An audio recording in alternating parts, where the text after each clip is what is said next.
আসসালামু আলাইকুম। অবিরাম বাংলা সংবাদে সবাইকে স্বাগত জানাচ্ছি। তানিয়া ইসলাম। রাত্রির শুরুতেই বিআরবি কেবলস সংবাদ শিরোনাম। শহীদের আত্মত্যাগের শক্তি, জামায়াতে ইসলামের এগিয়ে চলার প্রেরণা। শফিকুর রহমান আবু সাঈদের কবর জিয়ারতের মধ্য দিয়ে দ্বিতীয় দিনের প্রচারণা শুরু। স্বৈরাচারের পতনের পর দেশ গঠনে ধানের শীষে ভোট চাইলেন বিএনপির চেয়ারম্যান তারেক রহমান। রাষ্ট্র পরিচালনার দায়িত্ব পেলে সুশাসন প্রতিষ্ঠা ও দুর্নীতিমুক্ত দেশ গড়ার অঙ্গীকার।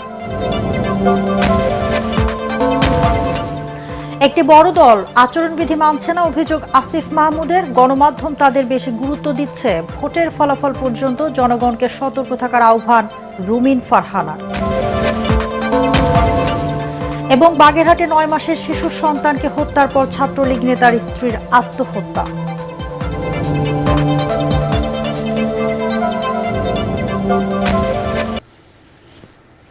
শুনছিলেন বিআরবি কেবল সংবাদ শিরোনাম, এবারে বিস্তারিত। শহীদের আত্মত্যাগের শক্তি, জামায়াতে ইসলামীর এগিয়ে চলার প্রেরণা বলে মন্তব্য করেছেন দলের আমির ডাক্তার শফিকুর রহমান। সকালে রংপুরে আবু সাঈদের কবর জিয়ারত শেষে তিনি এই কথা বলেন। এই কবর জিয়ারতের মধ্য দিয়ে উত্তরাঞ্চলে দ্বিতীয় দিনের প্রচারণা শুরু করল 10 দলীয় ঐক্য। জিয়ারত ও মোনাজাত শেষে ডাক্তার শফিকুর রহমান আবু সাঈদের বাড়িতে যান এবং তার পরিবারের সদস্যদের সঙ্গে একান্ত সাক্ষাৎ করেন। গণঅভ্যুত্থানের শহীদদের বিচারের বিষয়ে ডাক্তার শফিকুর রহমান বলেন, বিচার কাজ চলছে, অতি দ্রুত বিচার কাজ সম্পন্ন করে দোষীদের শাস্তি নিশ্চিত করার কথাও বলেন তিনি। আজ রংপুর, গাইবান্ধা, বগুড়া, সিরাজগঞ্জ ও পাবনা সফর করবেন জামায়াতে ইসলামীর আমির ও 10 দলীয় ঐক্যজোটের নেতারা। মানবিক নিরাপদ বাংলাদেশ দেখতে চাই, যেখানে প্রত্যেকটা নাগরিক শান্তিতে বসবাস করবে। আমরা আপনাদেরকে কথা দিচ্ছি, তাদের স্বপ্ন বাস্তবায়নে আমরা ইনশাল্লাহ লড়াই চালিয়ে যাব। জনগণের মুক্তি যতদিন পর্যন্ত নিশ্চিত না হবে ততদিন পর্যন্ত আমাদের লড়াই অব্যাহত থাকবে। এই দেশের মাটিকে আমরা ভালোবাসি, এই জন্য চরম বিপদের সময় আমরা দেশে ছিলাম। আল্লাহ এখন আমাদেরকে মেহেরবানি করে দেশে রেখেছেন।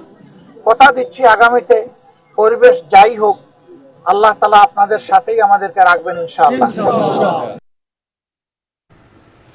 স্বৈরাচারের পতনের পর দেশ গঠনে ধানের শীষে ভোট চাইলেন বিএনপি চেয়ারম্যান তারেক রহমান। রাজধানীর ভাসানচেকের বিআরপি মাঠে সমাবেশে মানুষ পরিবর্তন চায় দাবি করে তিনি আরো বলেন, এর জন্য প্রয়োজন জনগণের ভোটে নির্বাচিত জবাবদিহিমূলক সরকার। বিএনপি রাষ্ট্র পরিচালনার দায়িত্ব পেলে সুশাসন প্রতিষ্ঠার মাধ্যমে দুর্নীতিমুক্ত নিরাপদ বাংলাদেশ গড়ে তোলার অঙ্গীকার ব্যক্ত করেন তারেক রহমান। মইনুল হাসান জানাচ্ছেন বিস্তারিত। সম্পাদক আকরাম আহমেদ সহ আনুষ্ঠানিক প্রচারণা শুরুর দ্বিতীয় দিন নিজ নির্বাচনী এলাকা ঢাকা 17 আসনে ধানের শীষের পক্ষে প্রচারণায় নামেন বিএনপি চেয়ারম্যান তারেক রহমান।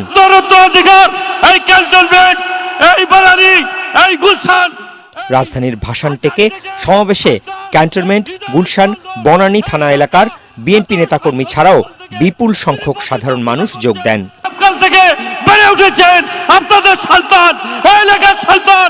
শুক্রবার সন্ধ্যার পরপরই স্ত্রী ডাক্তার জুবাইদা রহমানকে সাথে নিয়ে সভা মঞ্চে আসেন বিএনপি প্রধান। সভা সমাবেশের প্রচলিত ধারা ভেঙে দর্শক সারি থেকে বিভিন্ন পেশার সাধারণ মানুষকে মঞ্চে ডেকে নিয়ে সরাসরি তাদের সমস্যার কথা শোনেন তারেক রহমান। আমরা বস্তিতে থাকি, বসবাস করি, এখানে অনেক খেটে খাওয়া মানুষ আছে আমাদের মতো। মূল চাওয়াটা হলো আপনাদের সরকার হতে পারেন, তাহলে আমাদেরকে একটা পণ্য বসানো করার একটা ব্যবস্থা করে দিতে হবে। আপনার কাছে আমাদের অনুরোধ, আর সবাইকে তো আপনি চাকরি দেবে, যারা শিক্ষিত, যাদেরকে চাকরি দেওয়ার জন্য আমি অনুরোধ জানাচ্ছি। এই ২৫০০ টাকার মধ্যে আমরা চাল কিনতে পারবো, তেল কিনতে পারবো, ডাল কিনতে পারবো, অনেক কিছুই কিনতে পারবো। স্থানীয় এসব সমস্যা সমাধানে তাৎক্ষণিক প্রতিশ্রুতিও দেন বিএনপি চেয়ারম্যান। পুনর্বাসনটিকে মূল সমস্যা বলেছে, ইনশাআল্লাহ আমরা সেই সমস্যার সমাধান করব এই এলাকার মানুষের জন্য। আপনাদের এলাকাবাসী হিসাবে, আপনাদের এলাকার সন্তান হিসেবে এইটুকু ওয়াদা আপনাদের কাছে আমি করে গেলাম আজকে। বক্তব্য রাখতে গিয়ে তারেক রহমান আরো বলেন, গণঅভ্যুত্থানে পতন হওয়া ফ্যাসিবাদী সরকার বিগত 15 বছর দেশকে পিছিয়ে দিয়ে গেছে। এ অবস্থা থেকে ঘুরে দাঁড়াবার সময় এসেছে। সমগ্র বাংলাদেশের মানুষ একটি পরিবর্তন চায়, ভালো পরিবর্তন চায়। মানুষের সমস্যার যাতে সমাধান হোক, মানুষের চলাফেরা, মানুষের নিরাপত্তা, দেশে যাতে সুশাসন প্রতিষ্ঠিত হোক, দেশের শিক্ষার্থীরা যারা শিক্ষার সুযোগ পায়, যারা তরুণ আছে, যুবক আছে, যারা দেশের ভিতরেই ব্যবসা বাণিজ্য হোক অথবা দেশের বাইরে হোক, তারা যাতে কর্মসংস্থানের ব্যবস্থা করতে পারে, যাতে স্বাবলম্বী হয়ে দাঁড়াতে পারে। ফ্যামিলি কার্ড বাংলাদেশের প্রত্যেক মা বোনদের কাছে, মাদের কাছে আমরা পৌঁছে দিতে চাই। বাংলাদেশের কৃষকদের আমরা একটি কৃষি কার্ড দিতে চাই, যেটার মাধ্যমে তারা সহজে কৃষি ঋণ পাবে। নারীর ক্ষমতায়ন, বেকারত্ব দূর করা, কৃষিকে সর্বাধিক গুরুত্ব দেয়া সহ তার দলের নানা পরিকল্পনার কথা তুলে ধরে ধানের শীষে ভোট দেওয়ার আহ্বান জানান তারেক রহমান। আমি ধানের শীষের প্রার্থী হিসাবে আপনাদের কাছে আমি ধানের শীষের পক্ষে ভোট চেয়ে যাচ্ছি। একই সাথে আপনাদেরকে আমি অনুরোধ করছি, যেই পরিকল্পনার কথাগুলো আপনাদের সামনে আমি তুলে ধরলাম, সেই পরিকল্পনাগুলোকে যদি বাস্তবায়ন করতে হয়, তাহলে সমগ্র বাংলাদেশে ধানের শীষকে জয়যুক্ত করতে হবে। তারেক রহমান বলেন, অতীতে বিএনপি যখনই সরকারে ছিল সাধারণ মানুষের কল্যাণে কাজ করার মাধ্যমে দেশকে এগিয়ে নিয়ে গেছে। অতীতের জাতীয় নির্বাচনগুলোর ফলাফল বিশ্লেষণ করলে দেখা যায় ঢাকা শহরে যে দল আসন প্রাপ্তি বা ভোটের দিক থেকে ভালো করেছে তারাই সরকার গঠন করেছিল। সে কথা মাথায় রেখেই আনুষ্ঠানিক প্রচারণা শুরুর দ্বিতীয় দিন ঢাকায় সমাবেশে যোগ দিলেন বিএনপি চেয়ারম্যান তারেক রহমান। নেতাকর্মীদের প্রত্যাশা, সারা বাংলাদেশে ধানের শীষের যে দোয়ার সৃষ্টি হয়েছে, দলের চেয়ারম্যান তারেক রহমানের ঢাকা সহ সারা দেশের সফর তাদের যে বিপুল বিজয়ের প্রত্যাশা তারা করছেন তা অর্জনে গুরুত্বপূর্ণ ভূমিকা পালন করবে। মইনুল হাসান, এটিএন বাংলা, ঢাকা। এদিকে চট্টগ্রাম সফরের অংশ হিসাবে আগামীকাল কুমিল্লায় বিএনপির চেয়ারম্যান তারেক রহমানের জনসমাবেশ ঘিরে ব্যাপক প্রস্তুতি নেওয়া হচ্ছে। চলছে সমাবেশের মঞ্চ তৈরি সহ বিভিন্ন কাজ। সমাবেশ নিয়ে উচ্ছ্বসিত নেতাকর্মীরা। সমাবেশে কয়েক লাখ মানুষ অংশ নেবে বলে আশা করছেন দলের স্থানীয় নেতারা। রোববার বিকালে এবং সন্ধ্যায় কুমিল্লার 14 গ্রাম, সুয়াগাজী ও দাউদকান্দিতে 3টি সমাবেশে বক্তব্য রাখবেন তারেক রহমান। এই সমাবেশগুলোতে কুমিল্লা উত্তর, কুমিল্লা দক্ষিণ জেলা বিএনপির সাথে যোগ দেবেন চাঁদপুরের নেতাকর্মীরা।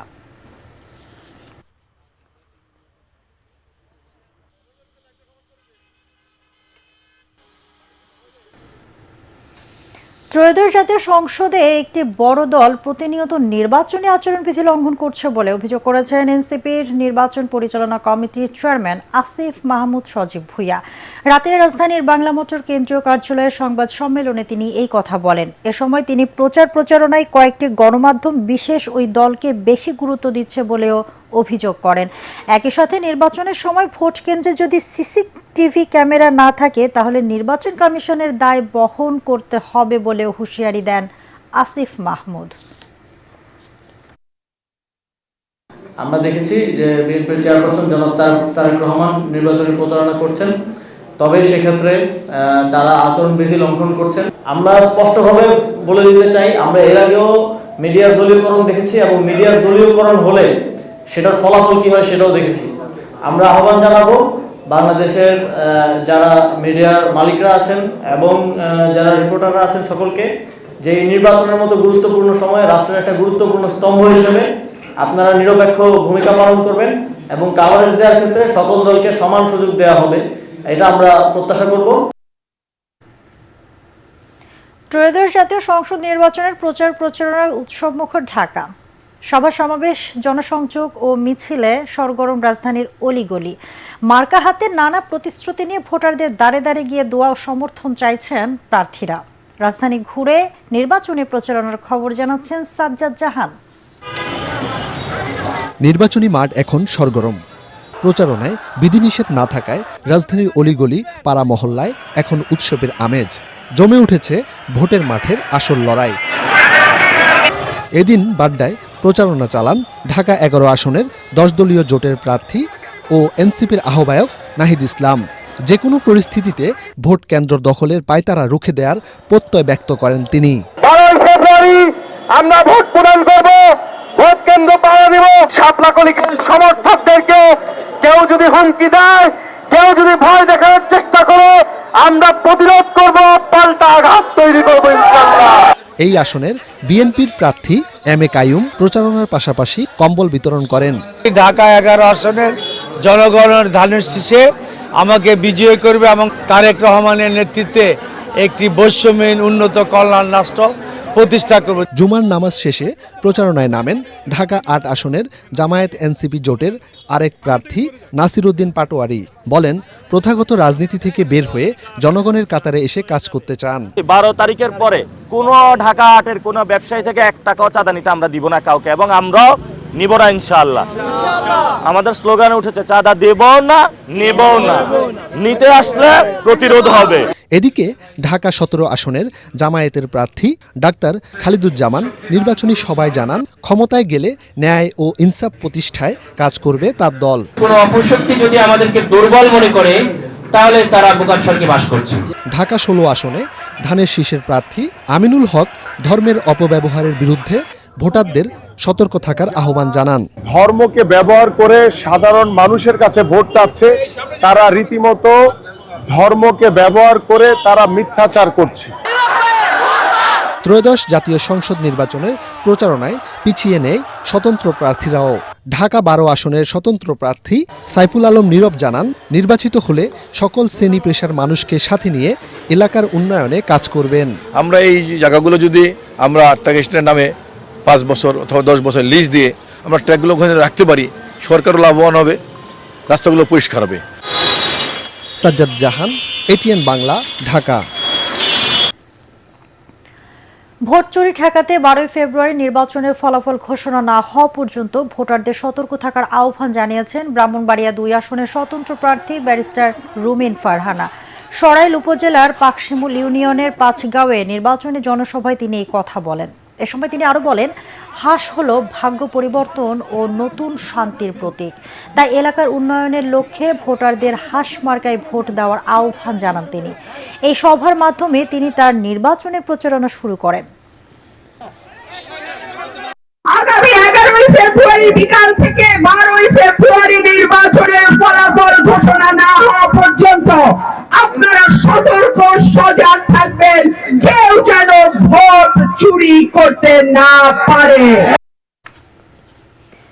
নির্বাচনে বহির্বিশ্বের হস্তক্ষেপ ঠেকাতে রাজনৈতিক দলগুলোর দায়িত্বশীল আচরণ প্রত্যাশা করছেন রাষ্ট্রবিজ্ঞানী অধ্যাপক ডক্টর রওনক জাহান। রাজধানীতে ডিবেট ফর ডেমোক্রেসি আয়োজিত সপ্তাহব্যাপী নির্বাচনী বিতর্ক প্রতিযোগিতার উদ্বোধনী অনুষ্ঠানে এই আহ্বান জানান তিনি। এ সময় আয়োজক প্রতিষ্ঠানটির চেয়ারম্যান হাসান আহমেদ চৌধুরী কিরণ বলেন, এবারে নির্বাচনে জনগণের ভোটাধিকার ফিরিয়ে এনে দৃষ্টান্ত স্থাপনের চ্যালেঞ্জ নিতে হবে সরকার, নির্বাচন কমিশন ও রাজনৈতিক দলগুলোকে। মিজান শাহজাহানের রিপোর্ট। উদ্বোধন ঘোষণা করছি। আসন্ন গণভোট ও সংসদ নির্বাচন সুষ্ঠু হলেই গণতন্ত্র সুরক্ষিত হবে শীর্ষক সপ্তাহব্যাপী বিতর্কের উদ্বোধন করেন সিপিডির সম্মানীয় ফেলো অধ্যাপক ডক্টর রওনক জাহান। জনগণের মতামতের জন্য গণভোটের দরজা খুলে দিয়েছে। উদ্বোধনী দিনে সরকারি দল ইডেন কলেজের মুখোমুখি হয় Bangladesh university of business and technology. এই যখন একটা দলীয় যুক্ত হবে তখন আপনি বিচার নিশ্চিত করতে পারবেন না। ছায়া সংসদের স্পিকার হাসান আহমেদ চৌধুরী কিরণ বলেন, শুধু দলীয় প্রতীক দিয়ে ভোট টানার দিন শেষ। প্রার্থীর গ্রহণযোগ্যতা এবার বড় নিয়ামক হয়ে দাঁড়াবে জয় পরাজয় নির্ধারণে। দায় দায়িত্ব সরকারের যতখানি রয়েছে, নির্বাচন কমিশনের যতখানি রয়েছে, যারা আজকে বড় রাজনৈতিক দলগুলো রয়েছে তাদের রয়েছে, প্রার্থীদের রয়েছে, ভোটারদেরও রয়েছে। সুতরাং এই দায়িত্বশীল ভূমিকার মাধ্যমে আমরা ত্রয়োদশ জাতীয় নির্বাচন গণভোটকে আমরা সুষ্ঠু সুন্দর করে বাংলাদেশের ইতিহাসে জুলাই আকাঙ্ক্ষা বাস্তবায়নের পথকে আরো বেশি ত্বরান্বিত করব।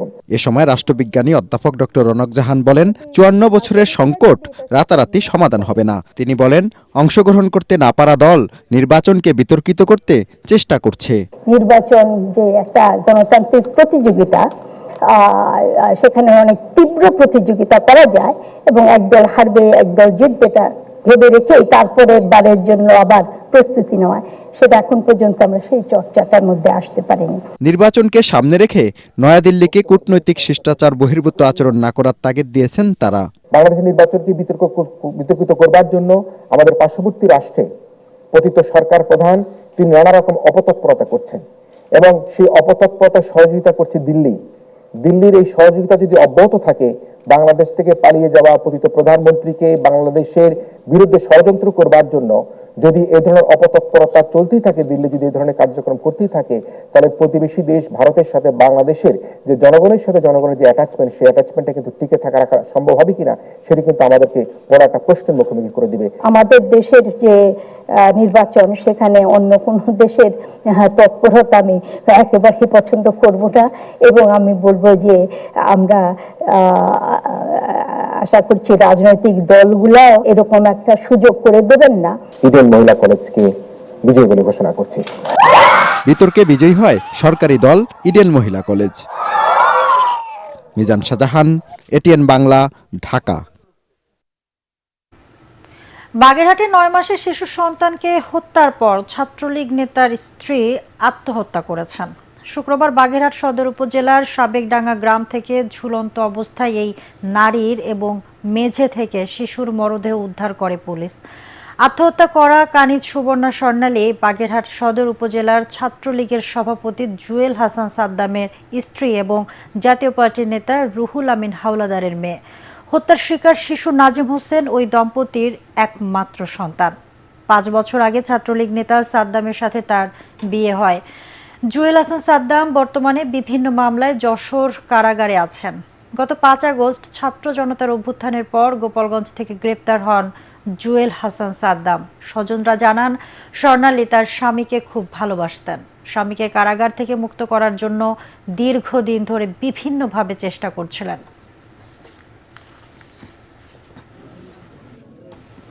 এখন দেখবেন সালাম স্টিল ভোটের গাড়ি। সংঘাতের রাজনীতি বন্ধের অঙ্গীকার করে ভোটারদের দাঁড়ে দাঁড়ে ছুটছেন নরসিংদীর 5টি সংসদীয় আসনের প্রার্থীরা। বিএনপির প্রার্থীরা তাদের জেলাকে ধানের শীষের ঘাঁটি বলে দাবি করে বলেন, নিরঙ্কুশ বিজয় দেখার অপেক্ষায় আছেন তারা। তবে জামায়াতের প্রার্থীরা বলছেন, ফ্যাসিবাদী বন্দোবস্ত থেকে বের হয়ে নতুন বাংলাদেশ গড়তে হলে দাঁড়িপাল্লার বিকল্প নেই। নরসিংদী থেকে বেনজির আহমেদ বেনুকে সাথে নিয়ে মিজান শাহজাহানের আরেকটি রিপোর্ট। সদর ও মাধবদী উপজেলা নিয়ে সংসদীয় আসন নরসিংদী 1। ঢাকার সাথে যোগাযোগ ব্যবস্থা সহজ হওয়ায় শিল্প কারখানা সমৃদ্ধ এই দুটি উপজেলা। এই আসনে বিএনপির প্রার্থী দলটির যুগ্ম মহাসচিব খায়রুল কবির খোকন। জেলা বিএনপির সভাপতি হিসেবেও দায়িত্ব পালন করছেন তিনি। ব্যাপক গণজোয়ার সৃষ্টি হয়েছে। আপনারা জানেন যে দীর্ঘদিন মানুষ ভোটাধিকার থেকে বঞ্চিত ছিল। মানুষ ভোট দেওয়ার জন্য উন্মুখ হয়ে আছে, অধীর প্রতীক্ষা রয়েছে যে তাদের পছন্দের দল, পছন্দের ব্যক্তিকে তারা নির্বাচিত করে একটি জাতীয় সংসদে তাদের প্রতিনিধিকে পাঠাতে চায়। তবে এই আসনে জামাতের প্রার্থী ইব্রাহিম ভুঁইয়া বলেন, 5 আগস্টের পর নতুন বন্দোবস্তের দিকে এগিয়ে যাচ্ছে দেশ। সবাইকে পাশে চাই, আপনাদেরকেও পাশে চাই, সবাই মিলে একটি সুন্দর নরসিংদী আমরা গড়তে চাই। এদিকে শিবপুর উপজেলা নিয়ে গঠিত নরসিংদী 3 আসন। এখানে বিএনপির প্রার্থী দলটির জেলা সাধারণ সম্পাদক মঞ্জুর এলাহি। নরসিংদী বিএনপির ঘাঁটি, এটা আমরাও স্বীকার করি, দেশবাসীও জানে। নরসিংদী জেলায় 5টা আসনই আমরা এবার আমাদের দলের চেয়ারম্যান জনাব তারেক রহমান সাহেবকে আমরা উপহার দিতে পারবো ইনশাআল্লাহ। বিএনপির সাবেক মহাসচিব প্রয়াত আব্দুল মান্নান ভুঁইয়ার ইমেজকে কাজে লাগিয়ে এমপি হতে চান স্বতন্ত্র প্রার্থী সাবেক উপজেলা চেয়ারম্যান আরিফ মৃধা। এটা মান্নান বিয়ার এলাকা, ওনার প্রতি বিএনপি যে বহিষ্কার করছে তাতে জনমনে ওনার প্রতি একটা ভালোবাসার শ্রদ্ধা, যে এবার আমাকে ভোট দিয়ে তারা সেটা পুনরুদ্ধার করবে। বড় রাজনৈতিক দলে অভ্যন্তরীণ কোন্দলের কারণে বারবার রক্তাক্ত হয়েছে নরসিংদীর মাটি। আমরা একদম নিরীহ মানুষ চাই, আমরা কোনো বাটফারি জুয়ারচুরি এসব তা আমেরিকার বিএনপি জামাত ইত্যাদি বুঝি না। নির্বাচনকে সামনে রেখে আতঙ্কিত এ জনপদের বাসিন্দারা। এখানকার ভোটাররা বলছেন, তারা এলাকায় শান্তি দেখতে চান। তারা কোনো ধরনের আধিপত্য, সংঘাত, সন্ত্রাস, মাদক দেখতে চান না। এসব অপশাসন, দুঃশাসন থেকে যিনি এলাকাকে মুক্ত রাখতে পারবেন তাকেই ভোট দিয়ে নির্বাচিত করতে চান এখানকার ভোটাররা। মিজান শাহজাহান, এটিএন বাংলা, নরসিংদী। দর্শক, সালাম স্টিল ভোটের গাড়ি নিয়ে গাজীপুরের টঙ্গীতে আছেন সহকর্মী সাজ্জাদ জাহান। তিনি জানাচ্ছেন সেখানকার প্রচারণার হালচাল। সালাম স্টিল ভোটের গাড়ি নিয়ে আমরা রয়েছি গাজীপুর 2 নির্বাচনী এলাকায়। এই মুহূর্তে রয়েছি টঙ্গী এলাকায়। এখানে আপনি জানেন যে শিল্প অঞ্চল এবং কি যানজট, সন্ত্রাস, মাদক, নানান সমস্যায় এই এলাকাটি জর্জরিত। তবে আগামীতে যে নির্বাচিত হবে এখানকার প্রতিনিধি হিসেবে, তিনি যেন এই এলাকার উন্নয়নে ব্যাপক ভূমিকা পালন করেন, এমনটাই প্রত্যাশা এখানকার মানুষের। তবে এখানে বিএনপি থেকে এবং কি জামায়াত ও এনসিপি জোটের মধ্যেই মূলত প্রতিদ্বন্দ্বিতা হবে। আগামীতে নির্বাচনের মাধ্যমে যেই জয়লাভ করবে সেই যেন এই শিল্পাঞ্চল অধ্যুষিত এলাকার উন্নয়নে ব্যাপক ভূমিকা পালন করেন, এমন একটি প্রত্যাশা করে আসে এখানকার ভোটাররা। আগামীতে কি হয় সেটি ভোটের জয়ের মধ্য দিয়ে জানা যাবে। এই ছিল সালাম স্টিল ভোটের গাড়ি নিয়ে ঢাকা গাজীপুর থেকে সর্বশেষ। ঢাকা 12 আসনের ফার্মগেটে আছেন সহকর্মী জেমস হামিম, তিনি জানাচ্ছেন সেখানকার নির্বাচনী প্রচারণার খবর। সালাম স্টিল ভোটের গাড়ি নিয়ে আমরা আছি রাজধানীর ফার্মগেট এলাকায়। এই এলাকাটি মূলত ঢাকা 12 আসনের অন্তর্ভুক্ত। এই আসনে মোট ভোটার রয়েছে 3,34,111 জন। তৃতীয় দিনে টানা চলছে এই আসনের প্রচারণা। উৎসব মুখর এইসব প্রচারণায় রাজধানীর বিভিন্ন মানুষের উৎসব মুখর পরিবেশ বিরাজ করছে। ভোটাররা আমাদেরকে যেমনটা জানিয়েছেন যে এই অঞ্চলের সবচেয়ে বেশি সমস্যা হলো যানজট এবং ব্যবসায়ী কেন্দ্রিক দখল ও চাঁদাবাজি। ভোটারদের মতোই এইসব দখল চাঁদাবাজি যারা নির্মূল করতে পারবে তারাই তাদের কাঙ্ক্ষিত ব্যক্তিকে ভোট দিয়ে জয়যুক্ত করবে। রাজধানীর ফার্মগেট থেকে সালাম স্টিল ভোটের গাড়ি নিয়ে এই ছিল সর্বশেষ তথ্য। দর্শক, সালাম স্টিল ভোটের গাড়ি নিয়ে নীলফামারী নির্বাচনী হালচাল জানাচ্ছেন প্রতিনিধি আবু সাইদ অপু। দর্শক, সালাম স্টিল ভোটের গাড়ি এখন নীলফামারী সদর 2 আসনে। আমরা কিন্তু সকাল থেকে এই আসনের বিভিন্ন এলাকায় পাড়া মহল্লায় গিয়েছি, ভোটারদের সঙ্গে কথা বলেছি, মহিলা ভোটারদের সাথে কথা বলেছি, তরুণ ভোটারদের সাথে কথা বলেছি। তবে সকলের প্রত্যাশা একটাই, তারা এমন একজন যোগ্য প্রার্থীকে নির্বাচন করতে চান যে প্রার্থী সংসদে গিয়ে তাদের এলাকার সুখ দুঃখ এবং তাদের ভাগ্য উন্নয়নে তারা কাজ করতে পারবেন। আমার হাতে যে কাগজটি রয়েছে নির্বাচন কমিশনের প্রদত্ত, সেই কাগজটি দেখা যাচ্ছে যে 6 জন প্রার্থী ভোটযুদ্ধে অবতীর্ণ হয়েছেন এবং নির্বাচন কমিশনের পক্ষ থেকে গতকালকে যখন প্রতীক বরাদ্দ দেওয়া হয়, সেই প্রতীক বরাদ্দের পাওয়ার পরে কিন্তু প্রধান 2 রাজনৈতিক দল বিএনপি এবং জামাত আনুষ্ঠানিকভাবে মিছিল মিটিং করে সমাবেশের মাধ্যমে তারা জানান দিয়েছেন তারা নির্বাচনী মাঠে অবতীর্ণ হয়েছেন। আমাদের সাথে একজন ভোটার রয়েছেন, কথা বলতে চাই, আপনারা কেমন প্রার্থীকে নির্বাচন করতে চান? যারা দেশের দুর্নীতি, চাঁদা এবং সন্ত্রাসমুক্ত দেশ গঠন করতে চায়, বিশেষ করে ইনসাফ ভিত্তিক দেশ গঠন করতে চায়, তাদেরকে আমরা নির্বাচন করতে চাই। দর্শক শুনছিলেন, একজন ভোটার বলছিলেন তারা এমন একজন প্রার্থীকে নির্বাচন করতে চায় যিনি আসলে এই এলাকার উন্নয়ন এবং দুর্নীতি, সন্ত্রাস, চাঁদাবাদ মুক্ত সমাজ গঠন যিনি করতে পারবেন সেই প্রার্থীর পক্ষে তো রায় দিবেন। তো এই ছিল নীলফামারী সদর 2 আসন থেকে আমার কাছে সর্বশেষ খবর ভোটের গাড়ির। এবারে সন্ধানী লাইফ ইন্স্যুরেন্স আন্তর্জাতিক সংবাদ।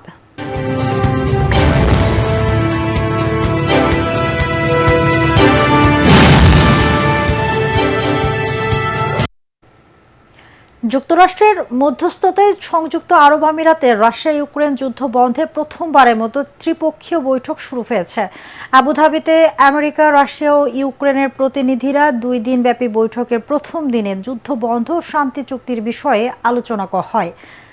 বার্তা সংস্থা এএফপি জানায়, বৈঠক চলাকালীন রাশিয়া যুদ্ধবন্ধের প্রধান শর্ত হিসেবে ইউক্রেনকে পূর্বাঞ্চলীয় দনবাস অঞ্চল থেকে সেনা প্রত্যাহার করতে হবে বলে পুনরায় দাবি জানায়। রাশিয়া বলছে, দনবাস অঞ্চল থেকে সৈন্য না সরালে কোনো স্থায়ী শান্তি চুক্তি হবে না এবং ইউক্রেনকে সেখান থেকে সরে যেতেই হবে। অপরদিকে ইউক্রেনের প্রেসিডেন্ট ভলোদিমির জেলেনস্কি বলেন, বৈঠক 2 দিন ধরে চলবে এবং দনবাস সম্পর্কে আলোচনা হবে, যদিও তিনি পূর্বেই এই ধরনের অঞ্চল ছেড়ে দেওয়ার শর্তে দ্বিমত প্রকাশ করেছেন। এবারে খেলার খবর।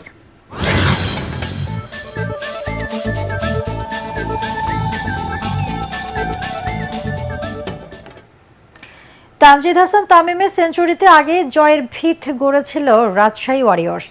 বাকি কাজটা সুনিপুণভাবে সারলেন বোলাররা। তাতে 63 রানের এক পেশে জয়ে বাংলাদেশ প্রিমিয়ার লিগ বিপিএল এর চ্যাম্পিয়ন হলো নাজমুল হোসেন শান্তর দল রাজশাহী। 175 রানে জয়ের টার্গেটটা বেশ বড়ই। এই বিশাল রান তারা করতে নেমে দলের 18 রানে নাইম ও জয়ের উইকেট হারিয়ে ব্যাকফুটে চলে যায় চট্টগ্রাম।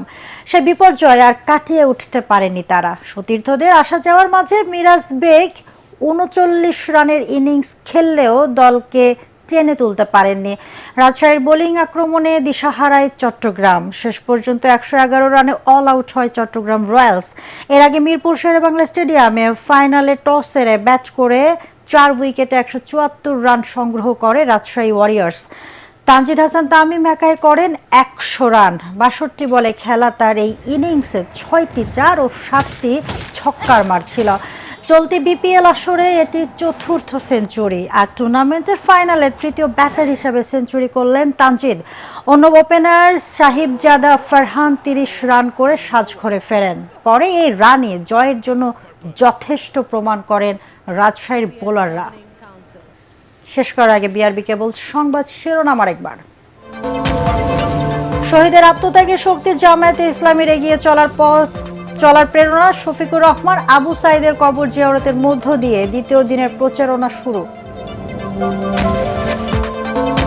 স্বৈরাচারের পতনের পর দেশ গঠনে ধানের শীষে ভোট চাইলেন বিএনপির চেয়ারম্যান তারেক রহমান। রাষ্ট্র পরিচালনার দায়িত্ব পেলে সুশাসন প্রতিষ্ঠা ও দুর্নীতিমুক্ত দেশ গড়ার অঙ্গীকার।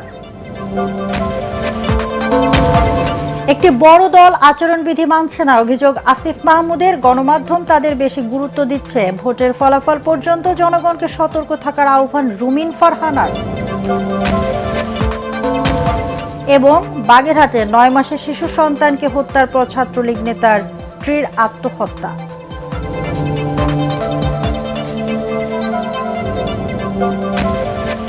দর্শক, পরবর্তী সংবাদ দেখার আমন্ত্রণ জানিয়ে এখনকার মতো শেষ করছি। এটিএন বাংলা সংবাদ ইউটিউবে দেখতে ব্রাউজ করুন youtube/ATN বাংলা নিউজ। ধন্যবাদ সবাইকে।